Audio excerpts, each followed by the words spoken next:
They called her my pet. Kale's tail froze. My fists clenched because if I spoke, we'd both be cast out, forced to play along as master and pet. Their bond is tested like never before. This is part 4 of their journey. If you haven't yet, you can catch the first 3 stories in the playlist linked below. The desert gave us nothing but heat, sand, and silence until the village rose out of the dunes. Stone huts, weathered faces, and eyes that judged before they welcomed. They saw me as a soldier who could pull his weight. They saw Kale as something else, not a partner, not a person, just an animal at my side. And though she laughed it off, I could see the stiffness in her tail, the hurt in her eyes. In a land where survival demands obedience, what would it cost us to bite our tongues? The med tent smelled of dust and herbs, the air heavy with smoke curling from clay braziers. Darius lay propped against rough spun blankets, skin still pale from the desert sun. Outside, voices murmured in a language not his own, clicks and hisses layered with a low guttural hum. The desert people. The flap lifted. Kale slipped inside, ears twitching, tail brushing against the fabric as she let it fall shut. She carried a clay bowl, steam rising from a thin broth that smelled faintly of roots and bitter spice. "They think it will help," she said, setting it by his side. Darius forced himself upright, grimacing. "And you? Do you think it will?" Kale's mouth curved. "If it doesn't, at least you'll die with terrible taste on your tongue." That earned the faintest grunt of laughter from him, but his eyes narrowed past her shoulder toward the murmur of voices outside. What are they saying? Her ears dipped, tail flicking once. Not words you'd like. He waited. She hesitated, then crouched close, lowering her voice. "When they dragged us here, you were still gone. I woke first. They spoke to me as though I couldn't understand." Her claws flexed against the floor mat. "They thought I was your beast, your pet. They only saved me because they thought I belonged to you." Darius's jaw clenched, fists knotting in the blankets. "Damn them." Kale's tail brushed his arm tight, restraining. "Don't. Not here. Not yet." From outside came a burst of laughter, harsh alien. The flap shifted as one of the desert folk passed. Tall, ash-skinned, their face hidden beneath layered veils. Only 4 black eyes glinting through. They didn't look inside. To them, Kale wasn't worth looking at. Darius muttered low. "They'll choke on those words if they speak them to my face." Kale tilted her head, golden eyes catching the lamplight. "And then we'll be out in the sand again. You're not healed enough to fight the desert twice." Silence stretched. At last, Darius exhaled through his teeth, leaning back.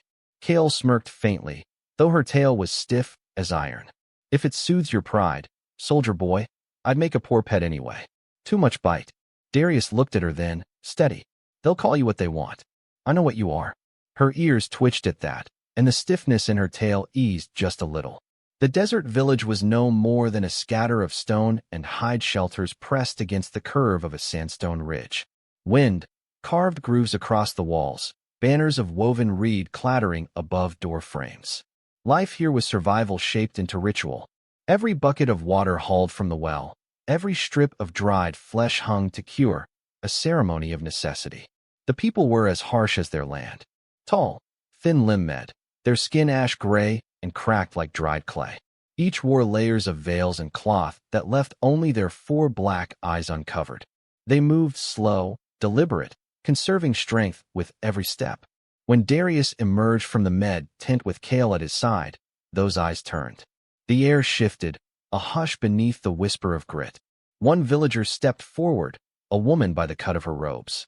She offered Darius a water skin, bowing her head with solemn respect. Then, almost as an afterthought, she tossed the second skin toward Kale. It landed at her feet like a bone thrown to a hound. Kale's tail twitched. Her ears dipped. She said nothing. Darius bent, picked up the skin, and pressed it back into Kale's hands with deliberate care. His eyes flicked toward the woman, hard as steel. "She drinks first." The woman's gaze lingered, alien and unreadable. Then she bowed again to him, not to Kale, and withdrew. They moved deeper into the settlement. Everywhere the same. Hands clasped Darius's shoulder. Voices rasped blessings. Nods of approval followed his steps. For Kale, there were stares, mutters, the faint curl of disdain. A child pointed at her tail and laughed until his mother hushed him. Later in the shelter they'd been given, a low-roofed hut of stone and hide. Kale uncoiled her tail with slow precision, claws drumming the packed floor. "You see it now," she said. Darius dropped onto the blanket roll, jaw set. "I saw enough outside the tent. They treat you like an animal." Her voice cut sharp, though her smile was faint and bitter. "Told you already." His hands curled into fists. "And you let them?" Kaz flicked back, irritation sparking. "What would you have me do, soldier boy? Bite every hand that throws me water. We'd be back in the sand before nightfall."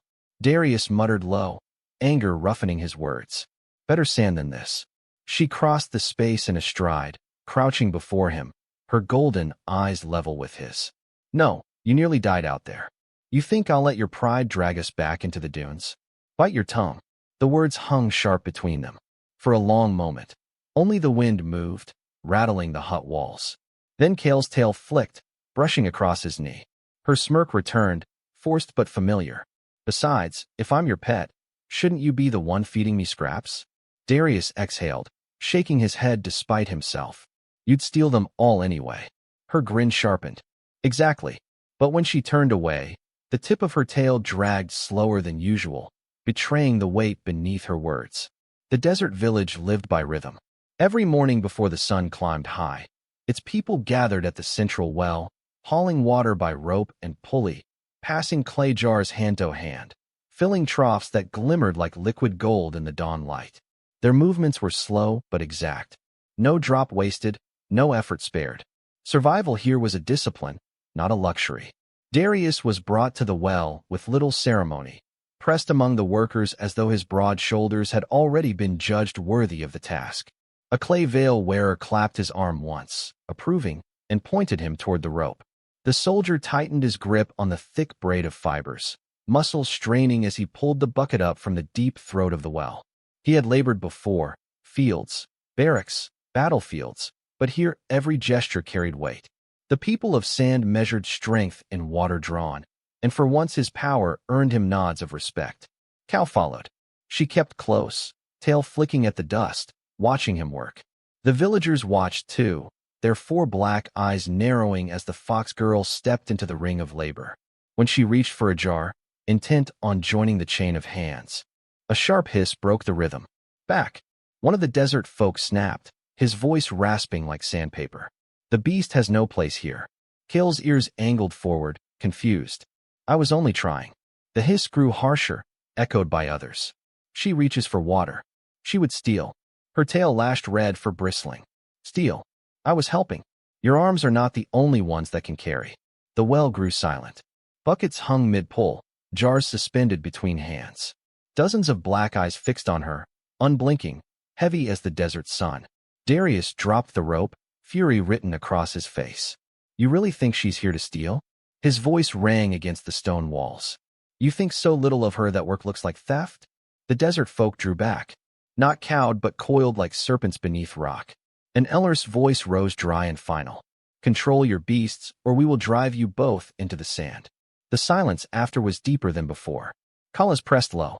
Darius's fists clenched, shoulders broadening, his voice a low growl. "She is not." A hand touched his arm. Kale's touch light, quick but steady. Her tail brushed his leg, anchoring him. She leaned close, golden eyes fierce but quiet, and whispered where only he could hear. "It's okay, soldier boy. This isn't a fight we want right now." For a moment, his breath heaved, chest rising and falling like the bellows of a forge. He wanted to roar, to tear through their ignorance with words or fists, but her touch stilled him. The villagers waited. Dozens of veiled faces turned, patience thinning into threat. Darius drew in a sharp breath, then bowed. A short, rigid bend at the waist, the kind he had seen the villagers offer each other as a token of respect. His grimace made the motion sour, but it was enough. The desert people murmured approval, the elder lowering his hand in acceptance. Darius turned, his jaw tight, words breaking like stone in his mouth. He looked at Kale, and the command came out bitter, unnatural. Go to the tent. Wait for me." For a heartbeat, she blinked at him. Then her smirk returned, sly and sharp, despite the weight pressing between them. She bowed, imitating the desert people with exaggerated grace. "As you wish." Her eyes met his as she straightened, and her lips shaped silent words he could read as clear as speech. It's okay. The knot in his chest wrenched tighter. He wanted to take the words back to spit in the dust and drag her away. Instead, he watched as Kale turned, tail flicking, and walked from the circle. The villagers shifted back to their rhythm, water flowing from hand to hand, as if the moment had never happened. But for Darius, each pull on the rope was heavier than the last. And in the tent where Kale waited, every heartbeat echoed louder than the desert wind. By the time the sun slid low and the last of the jars were stacked, Darius's hands were raw from the rope. His arms ached, but it was nothing compared to the weight grinding in his chest. Every bow, every approving nod from the villagers had been tainted, earned at Kale's expense. He pushed through the narrow alleys of the stone huts, the smell of smoke and drying hides clinging to the air. His jaw locked tighter with each step. By the time he reached their tent, the flaps swayed in the hot wind, and he shoved inside with a force that rattled the frame. Kale was already there, sitting cross-legged on the woven mat. Her tail curled close. Her ears perked at his entrance. She opened her mouth to speak, but his glare stopped her. They called you a beast. They made me. His words broke sharp.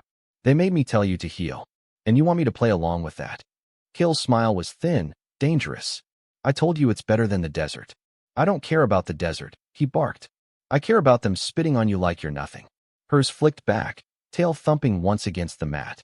And what do you think happens if you roar at them every time, soldier boy? You think they'll change their minds because your voice is louder? They will respect you. They won't. Her voice cracked like a whip, rising sharper than he'd ever heard it.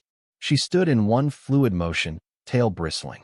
Would you rather we die in the sand, soldier boy? How about we go down guns blazing in this cursed village in the middle of nowhere? The venom in her tone startled him, silencing his next words. He had seen her fierce, seen her reckless, but this was different. Raw, sharp, meant to wound him before the desert could. His anger broke, leaving only the ache beneath. Slowly, he reached out, fingers closing around her arm. She had turned away, shoulders stiff, but he held her with care, not force. Her ears drooped slightly as she muttered, voice low and rough. You know this is hard for me too, right? To bite my tongue. How can I bite yours too? Darius's grip tightened, steady, grounding. He drew her close until her tension bled into his chest. You're right, he said softly, words stripped of anger. I'll get us both killed if I keep this up. Her head tilted, not looking at him, but her tail's twitch slowed. I don't see you the way they do, he whispered. Not ever. Not for a heartbeat. Finally, Kale exhaled long and tired, her ears lowering. She nodded once, silent but sure. They stayed like that, locked in the quiet hum of the desert wind until the fire in the air cooled. Then, as if snapping the thread of tension herself, Kale shifted back. She glanced at him, lips quirking. So, should your good pet curl up at your feet now, or wait until bedtime? Darius froze, dumbstruck, before his face broke into disbelief. You're impossible. Her grin widened. You mean adorable? He huffed, laughter breaking past the weight in his chest. You're such a pain sometimes. Her tail brushed against his leg, playful again. Sometimes for the first time that day, the heaviness in the tent eased, softened by the crooked warmth only she could drag out of him. Morning broke pale and sharp, the desert winds already stirring dust before the sun reached its peak.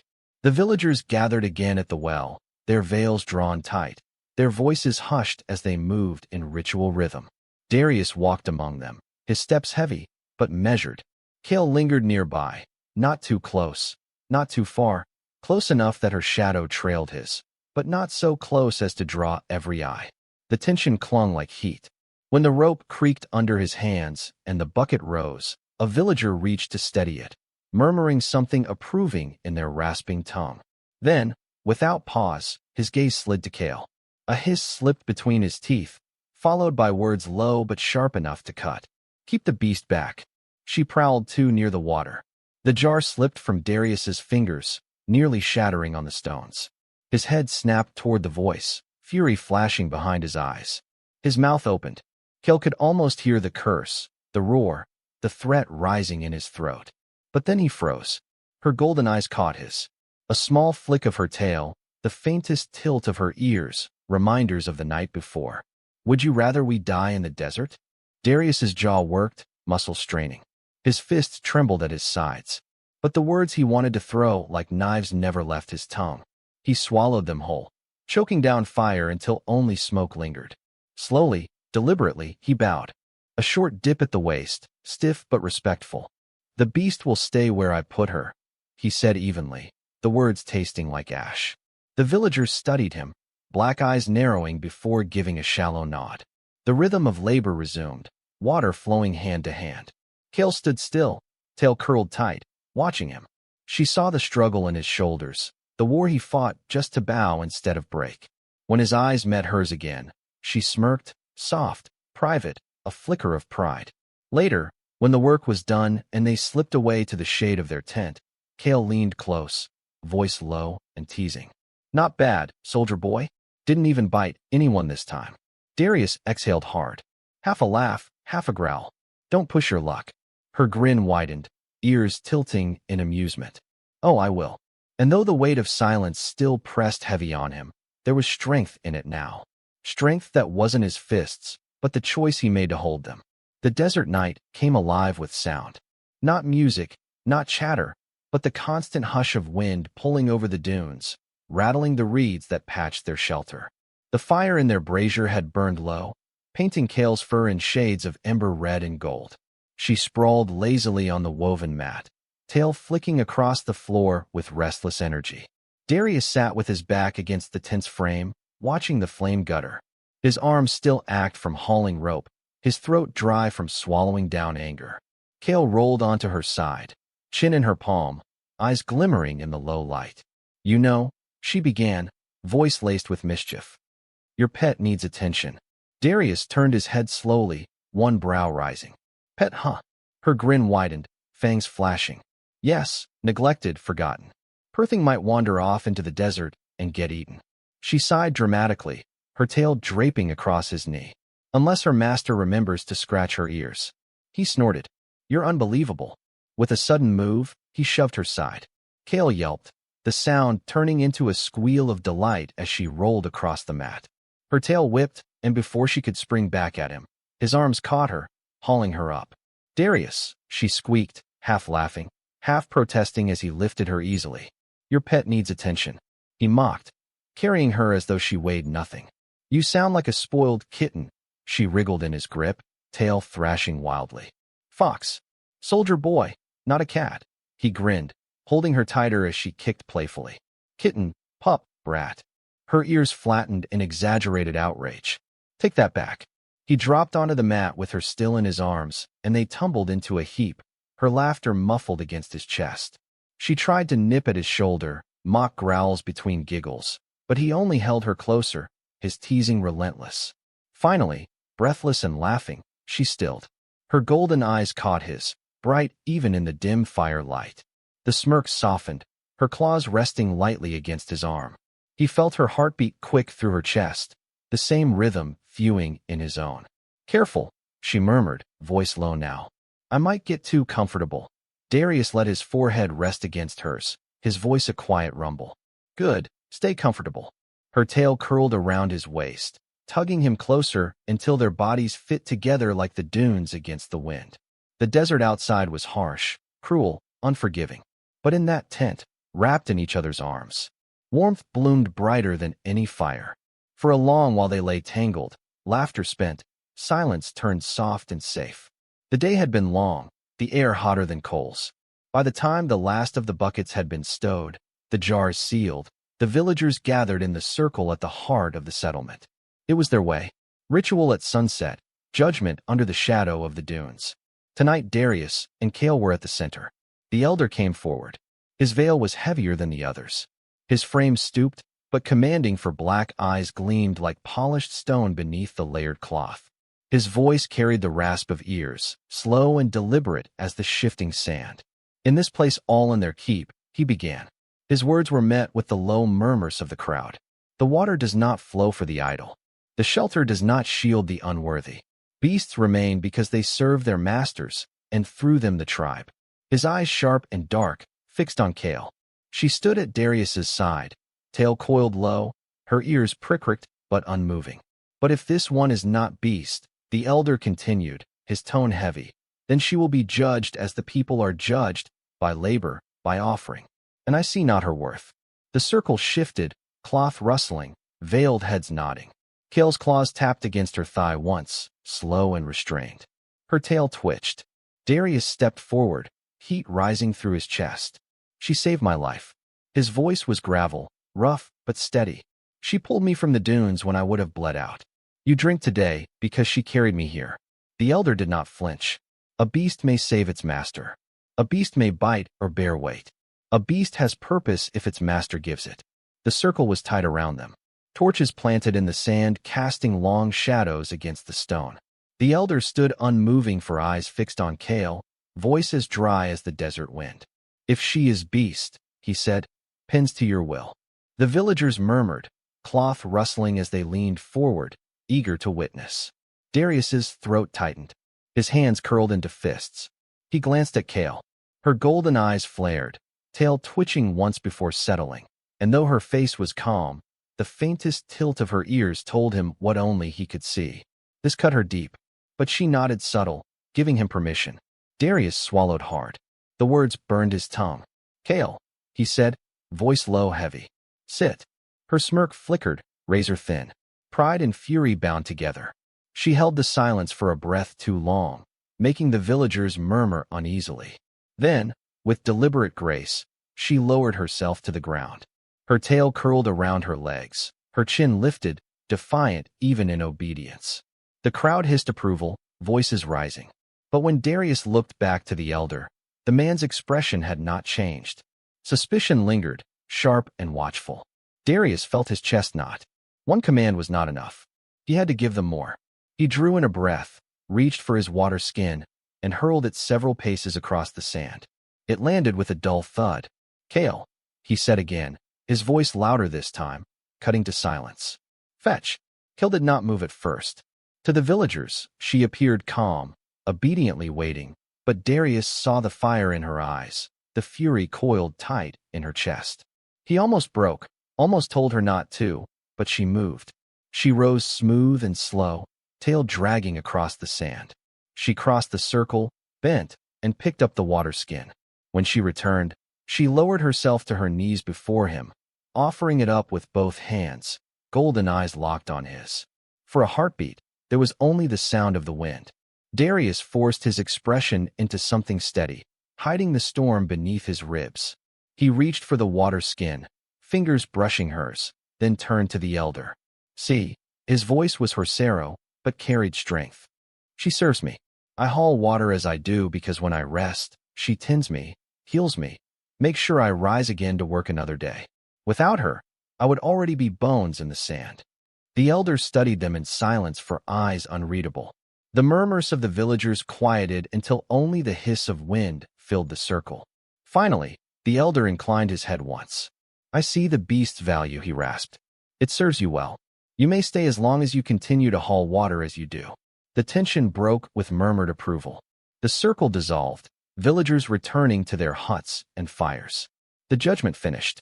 Darius stood rigid, water skin in hand, Kale still kneeling before him. To the villagers, it was proof of obedience. But when her tail curled slightly around his ankle, unseen by the crowd, he knew she had given him far more than proof. She had given him her strength when his own was failing. The desert night pressed thick over the settlement, the wind carrying fine grains of sand through every crack in the stone huts. Darius pulled back the flap of their tent and let Kale stalk inside first, her tail bristling like a banner of war.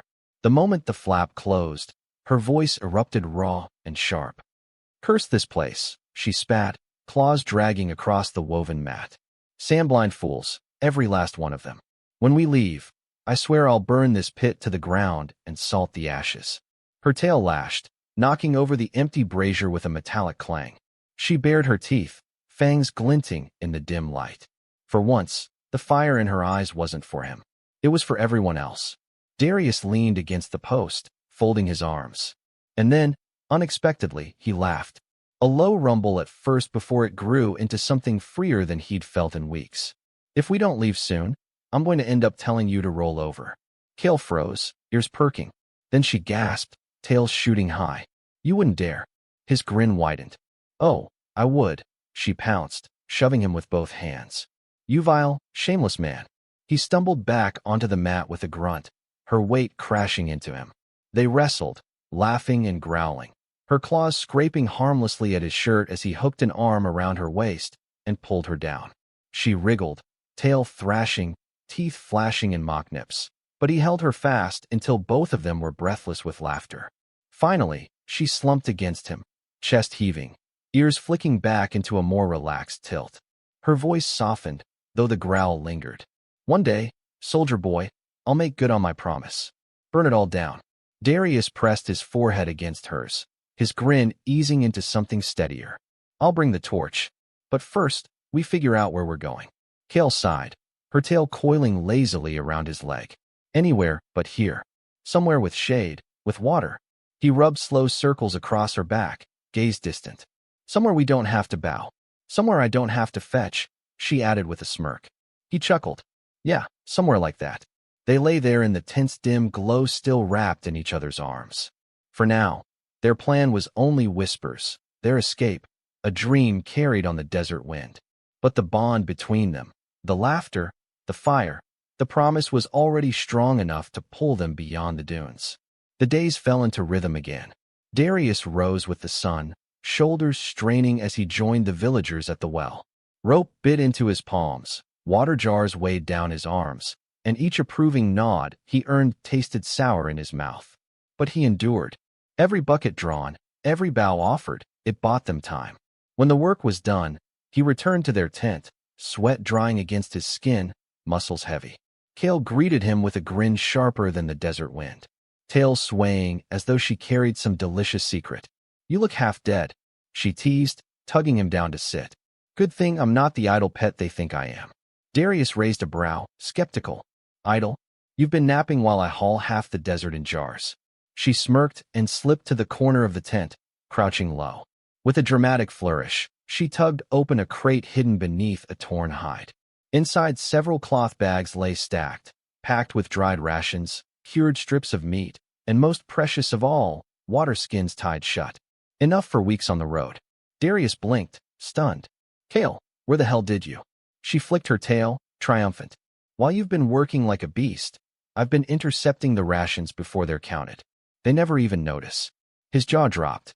"You're stealing from under their noses." Her ears flicked mischievously. "Not stealing, borrowing from fools who don't know their pet outsmarts them daily." For a moment, Darius only stared.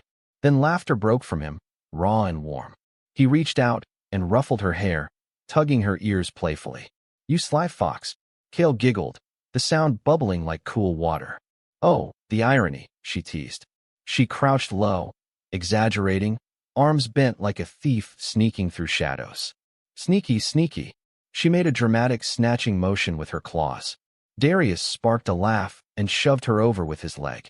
She yelled, tail fluffing before bursting into laughter beside him. The desert outside was still cruel, still hostile, but in the low fire light of their tent, there was victory in her grin and relief in his laugh. Together they were no one's beast and no one's master, just two souls plotting their escape, hand in hand. The days in the settlement blurred together, but Darius's resolve only sharpened. Kale's stash of stolen rations grew until their tent seemed to breathe with the secret of it. Yet they both knew food and water alone wouldn't be enough. They needed direction, and direction meant a map. One evening, as the villagers gathered for their monotonous recitations at the circle, Kale slipped from Darius's side with the ease of shadow. Her tail wrapped tight to her body, her steps soft on the sand. She crept into the Elderstone hut. Inside, the walls were lined with old parchments and animal hide scrolls. Symbols carved into clay tablets gleamed faintly in the lamplight. She sniffed the air, ears twitching, before pulling free a folded map tucked beneath an offering bowl. She tucked it under her cloak and darted back into the night. By the time the villagers returned to their fires, Kale was beside Darius again, leaning casually against his shoulder as if she hadn't just robbed the elder blind. That night, by the low fire in their tent, she unfurled the map. Darius's eyes narrowed as he traced the inked paths with his callous fingers. Desert trails, scattered wells, and on the far edge, a marker denoting a docking station. An off-world station, Kale murmured, her golden eyes gleaming. Ships come and go. If we make it there, Darius exhaled slowly. We're free of this rock. She tilted her head, watching him. Don't know where we'll go after, but anywhere is better than here. Anywhere together, he corrected, firm and certain. Her tail curled around his wrist, squeezing once in silent agreement. The next morning, Darius rose earlier than usual. He walked to the well, shoulders hunched with false weariness. When the elder approached, ready to hand him the rope, Darius shook his head. I need a day, he rasped, voice rough with the fatigue he didn't have to fake. My arms are near useless. Give me 1 day, and I'll haul twice as much tomorrow. The elder studied him for a long moment, then nodded grudgingly. Rest, but tomorrow you work. Darius bowed once. Inside he was already smiling. All day the villagers muttered about his absence from the well, but none challenged him. He was one of their strongest workers, and even the desert gave grudging mercy for labor done well. Back in the tent, he and Kale prepared. They rolled the rations into tight bundles, secured water skins against belts, and folded the map into the inner lining of Darius's vest. Every motion felt like tightening the string of a bow. As the second moon rose and shadows stretched across the sand, they stood at the flap of their tent, rations heavy on their backs, hearts heavier with anticipation. Darius pushed the flap aside and stepped into the cool desert night. Kale followed, ears perked, tails swaying in measured rhythm. Together, they moved quiet as the wind through the outer rings of huts, past the guards half-dozing by their torches. When the village finally vanished behind them, only dunes and stars ahead, Darius lengthened his stride. Sand crunched beneath his boots, his breath steady, his voice carrying back to her with a mischievous edge. Better pick up the pace, pet. Kale's laugh rang clear in the night. You in a hurry for more sand, master? She emphasized the word with dripping sarcasm, ears flicking with playful disdain. Darius grinned, teeth flashing in the moonlight. Well, they're going to be pissed when they realize I cut the ropes to their sacred well. Kale stopped dead, eyes wide. You didn't. He turned to face her, smirking. She burst out, laughing, tail whipping wildly. No way you did that. You're bold, soldier boy. Her cackles echoed across the dunes, bright and unrestrained. Darius couldn't help it. His own laughter broke loose, deep and rough, shaking his shoulders. They had it coming. She doubled over, still laughing, her eyes wet with mirth. Oh, they'll curse your name for years. He shrugged, starting forward again, his hand brushing hers as she caught up. Let them. By the time they notice, we'll be half a desert away. Her grin lingered as she bumped her shoulder against his. You're reckless, and you love it, he shot back. Kale's tail looped around his waist, tugging him close as they walked. Maybe I do. Together, their laughter carried into the night, swallowed by the endless sands. Ahead lay nothing but dunes and stars, and the faint promise of freedom, an unknown future, but theirs to claim. The desert stretched endless, a sea of gold and red under the twin moons. But this time, it did not crush them. The weight of thirst was gone. Kale's stolen water skins sloshed full at their belts. Hunger did not gnaw at them. Rations packed tight, and their bundles kept them strong. For the first time in weeks, they walked with ease, laughter breaking the monotony of sand and silence. Darius walked a few paces ahead, his boots crunching steady against the dunes. He twisted back, grin curling across his face. You know, he called, voice carrying over the hot wind. I'm never letting you live down fetching my water skin. Kales flicked back, her tail bristling in mock outrage. You dare? She hissed dramatically, striding forward to smack his arm with the flat of her claws. I did it once, and now I'll never hear the end of it. He laughed, the sound rolling deep and easy. Saturday fetched Nelt. You were perfect, he smirked. Might even get you a collar next time. Her jaw dropped, golden eyes blazing before she launched herself at him. They tumbled into the sand, rolling down a small slope, his laughter ringing out as she mock-led into his ear. You'd be dead in your sleep, she declared, straddling him in triumph, tail flicking high. He grinned up at her, sand dusting his stubble. Worth it. Her glare broke into a reluctant smile, and she shoved herself off him, brushing grit from her fur. You're impossible. You mean unforgettable. Their banter carried them across the dunes, step after step, until the sand grew firm beneath their feet. Faint tracks appeared, wagon ruts and boot prints leading toward the horizon. The sound reached them before the sight. The low thrum of engines, the metallic groan of machinery, the murmur of voices not beaten down by the desert. The docking station rose out of the dunes like a fortress of steel and stone. Towers bristled with antennae. Lights pulsed red and green across landing pads. Cargo haulers rumbled through the gates, exhaust plumes staining the air. Overhead, ships came and went in constant rhythm, their shadows sweeping across the sand like the wings of birds long extinct. Kale's ears pricked high, her steps quickening. Darius followed, eyes scanning everything. The gates, the guards, the rows of merchants shouting for custom. Inside the station pulsed with life.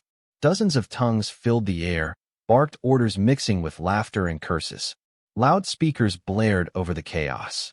A steady stream of destinations rattled out by metallic voices. Transport 714 bound for Harkensbelt.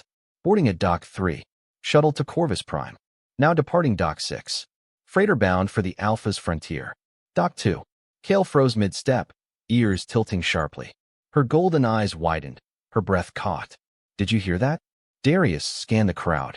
Hear what? Her tail lashed with excitement. Dock 7. She grabbed his arm, claws digging into his sleeve. That ship's bound for Vera. The name was a spark in her throat, a flame she hadn't let herself voice in weeks. Her world, her home, safety, maybe even belonging. Her entire body thrummed with the sound of it, ears trembling, tail coiling tight with anticipation. Darius blinked, the weight of her joy sinking into him. Your home world. She nodded, grinning fiercely. We'd be safe there. They won't chase us into Vera's skies. For the first time since the dunes, her voice carried more than mischief or fury. It carried hope. Darius's brow furrowed. Practical even in the face of her excitement. How the hell are we going to get on that ship? He gestured to the gates, to the guards with scanners, to the stream of passengers clutching their tickets. We don't exactly have boarding passes. Kale's grin sharpened, her tail curling slightly behind her. She leaned closer, her voice low, but electric. Just follow my lead. Her golden eyes gleamed with the same fire that had carried them through the dunes, the same spark that made her bite her tongue for him. Steel rations mocked danger. She was already moving, ears high, tail flicking like a banner of defiance. Darius exhaled, chuckling under his breath as he fell into step beside her. This better be good. Kale smirked over her shoulder. Oh, soldier boy, you have no idea. And together, with weeks of stolen rations strapped to their backs, a map folded safe and a plan whispered only in her grin, they stepped into the chaos of the docking station toward a ship that carried her name and a future they would claim side by side. The docking station's boarding lines moved slow, filled with merchants, workers, and travelers. Darius kept his shoulders squared, eyes roaming over the flow of guards in pale armor, each one armed and scanning papers. Kale walked ahead, tail swaying with unshakable confidence, as if she belonged in every place her feet touched. When they reached the checkpoint, an officer stepped forward, his scaled skin shimmering bronze under the station's lights. His mandibles clicked as he looked Kale over. Purpose of travel? He asked, voice buzzing low through a translation collar. Kale's ears flicked high, and she straightened her back with theatrical grace. I am a Veron High official, she announced, her words rich with practiced authority. Dispatched here to survey this dust-wretched planet. My mission is complete. I now return to Vera. The officer blinked, antennae twitching. His gaze slid from her to Darius, who stood just behind. And this one? Darius's stomach sank. But before he could open his mouth, Kale planted her fists on her hips, golden eyes gleaming with smug mischief. He is my servant. Darius snapped his head toward her, eyes wide. Servant. The officer's eyes narrowed, suspicion sharpening. His scanner beeped as it passed over Darius, green light flickering across his chest. Strange, the officer murmured. For a Veran official, too. Kale cut him off, her tone sharpened to steel. Is there a problem? She asked, __, one ear tilting back in warning. It is Vulpine culture for all Veron officials to be escorted, especially when traveling on distant worlds. She leaned in, her voice dropping low with the sting of challenge. Do you question our culture? The officer stiffened, mandibles clacking in alarm. He quickly stepped back, lowering the scanner. Of course not. No disrespect meant. Please go ahead. Kale gave a sharp nod. then swept past him with regal poise, tail flicking once like a whip. Darius followed, jaw tight to keep the laughter from spilling out too soon. Only when they had passed through the gate, and the officer was well out of earshot, did Darius finally let it loose. A low chuckle escaped. Then a full grin split his face. "Servant," he repeated, shaking his head. "A Vurian official." Kale turned on her heel to walk backward in front of him, grin wicked, eyes sparkling with triumph. "Now it's even. You've been calling me pet for weeks." Darius sparked a laugh, his chest shaking. She cocked an eyebrow, playful and smug. "The rest may have been made up." He groaned, running a hand down his face, but the laughter still spilled out between his words. "You really are something." Kale's smirk softened into a sly smile, her tail curling around his arm as they stepped into the boarding corridor. "And don't you forget it, soldier boy." The hum of engines rose around them as the gates sealed shut, and the future waited on the other side of the airlock. The villagers thought Kale was only a beast. The guards thought Darius was only a servant, but together they defied them all and stepped onto a ship bound for Kale's home world. Their journey is far from over. This was part 4 of their saga. Don't miss the other chapters in the full playlist, and stay tuned for part 5.